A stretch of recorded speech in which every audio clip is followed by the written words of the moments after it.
काल संध्याकाळी जवळपास 5 वाजताच्या सुमारास आपल्याला अशी माहिती भेटली की श्रीरामपूरचे MIDC परिसरात काही अंमली पदार्थाच्या वाहतूक होणार आहे। त्या माहिती तात्काळ आपले जे SDPO बसवराज शिवपूजे तसेच आपले ॲडिशनल SP वैभव कलुबुर्मे यांनी आपले जे पोलीस इन्स्पेक्टर त्यांना दिली। पोलीस इन्स्पेक्टर जो आहे आपले देशमुख हे आपला पंचासोबत त्यांनी MIDC परिसरात धाव घेतला। तिथे त्यांनी एक छोटा हत्ती टेम्पो भेटला।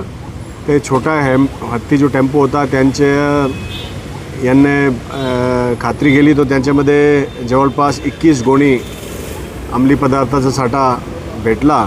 त्याच्यामध्ये 7 गोणीमध्ये जवळपास 69 किलो 767 ग्राम असे अल्प्रोझोलमचे स्फटिक तसेच 338 किलोग्राम 37 ग्राम 370 ग्राम असे वजनाचे अल्प्रोझोलम बनवण्यासाठी पावडर असे भेटले। त्याच्यामध्ये हा जो मुद्देमाल आहे ते हा मुद्देमाल आपण तात्काळ जप्त केलेला आहे पंचासमोर।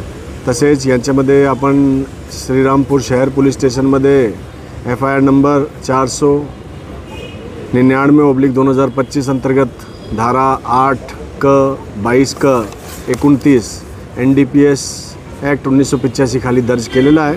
याच्यामध्ये एक आरोपी आपले ताब्यात आहे आणि पुढचा जो तपास आहे ते आपले श्रीरामपूरचे SDPO श्री बसवराज शिवपूजे करत आहे। एकंदरीत अल्प्रोझोलम हे काय आहे, नेमकी कशासाठी याचा वापर होतोय? अल्प्रोझोलम एक NDPS ॲक्टच्या शेड्यूल खाली एक बँड सबस्टन्स आहे आणि त्यांच्या साठा करणं हे कानूनी अपराध आहे। संबंधित अल्प्रोझोलम हे कुठून आलं, कुठे जात होतं काय या संदर्भात कुठे यांच्या काय आता FIR आपण दर्ज केलेली आहे। पुढची तपास आपण करत आहे। त्याच्यामध्ये पुढचे जे लिंकेजेस आहे बॅकवर्ड आणि फॉरवर्ड लिंकेजेस ते आपण शोध करू। धन्यवाद।